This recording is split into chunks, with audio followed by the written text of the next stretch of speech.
Bay is a small harbor. Port San Luis, pretty much the same thing.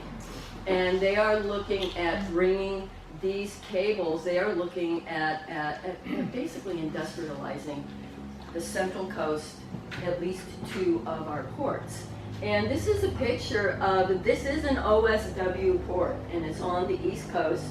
And you can see the blades, you can see, you know, some of the really big support vessels that they have. These aren't even SOVs. SOVs are the vessels that will be going to and from once they get the turbines and the entire farms built. But you can see how massive this is. So it's going to be necessary, and you know, that is a given. Next. So they have earmarked 2 of our small harbors. They have earmarked Morro Bay, which is mind-blowing, and they have also earmarked Port San Luis, Avila. And I know Morro Bay really well. I run a waterfront business. I'm a sailor. I know Morro Bay, and it is narrow, it is shallow, it's small, and what they are looking to do is just pretty much untenable. They tried to turn Morro Bay into an industrial harbor in the mid-1930s, the military did, and it didn't work. Well, for the same reasons, it's not going to work now.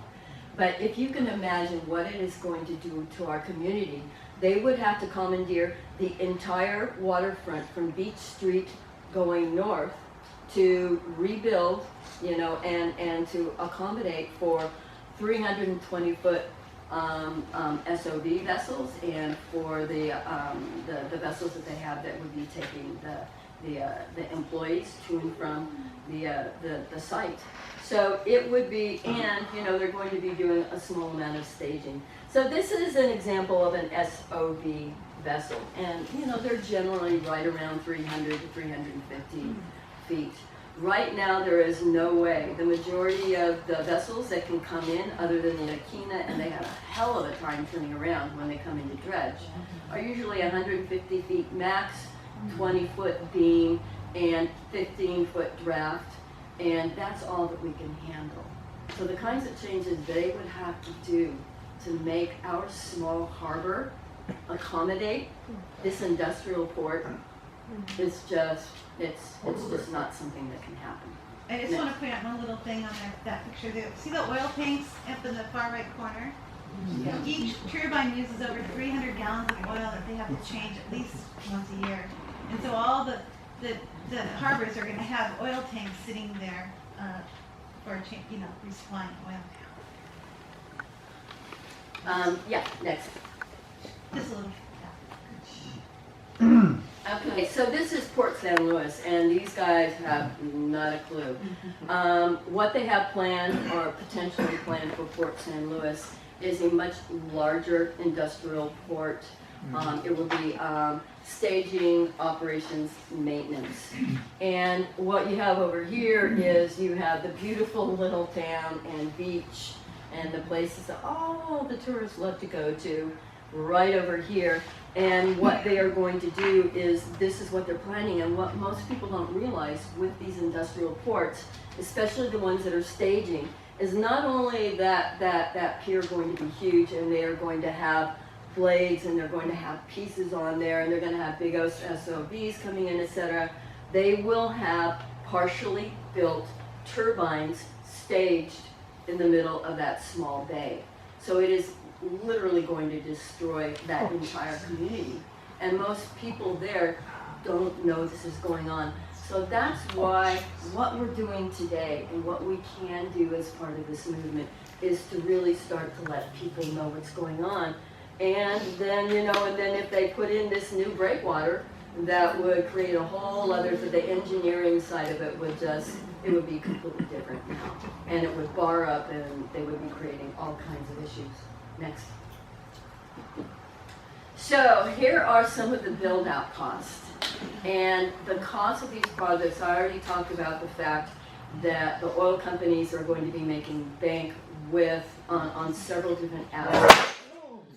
Here is the reality of these projects, is the companies are not responsible for any of the onshore projects, any of the port build out, any of the grid upgrades.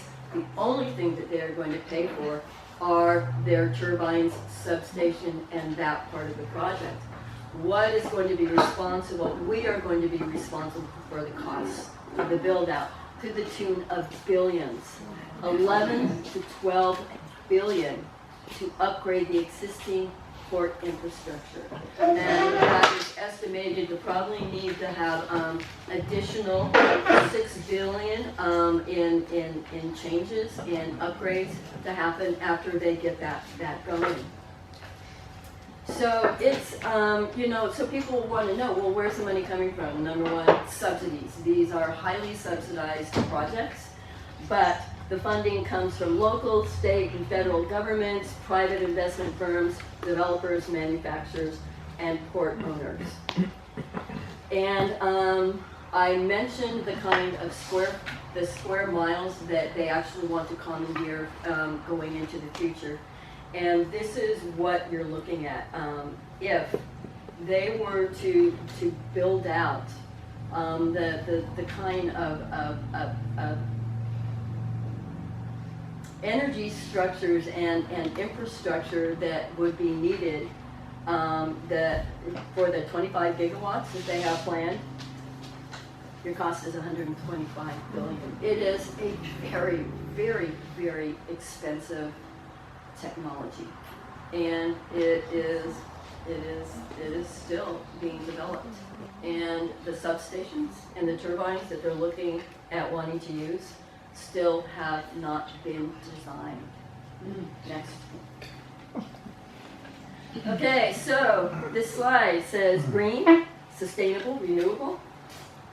Don't buy the lies, because this is what they have convinced such a large portion of our population.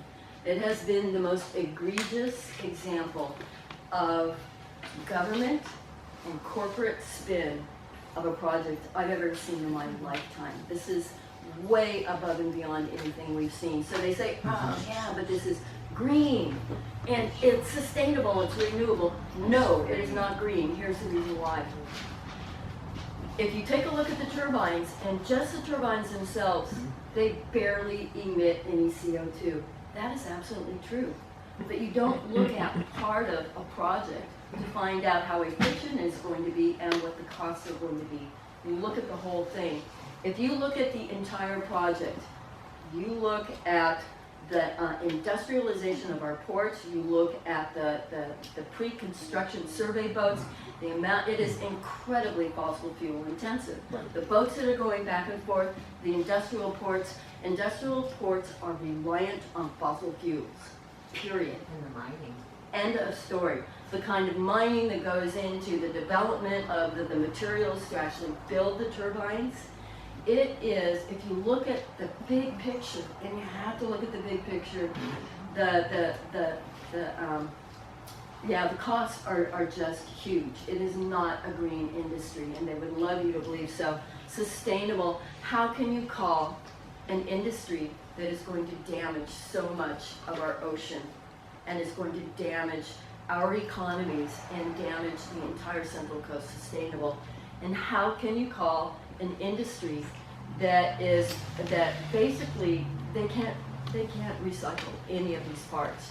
The parts, especially the big ones, they're finding out they break down even faster, and they're taking them to off-site areas that are out of sight, out of mind, into these huge offshore wind graveyards. And this is a picture of blades and turbine parts that are literally being buried in urban areas and out of sight. Andrea. You know what? Keep going, man, because I've got 5 minutes. So go. Okay. So operations, I'm going to go into. So this is an example of one of the substations. They're huge. They've got heliports, the whole deal.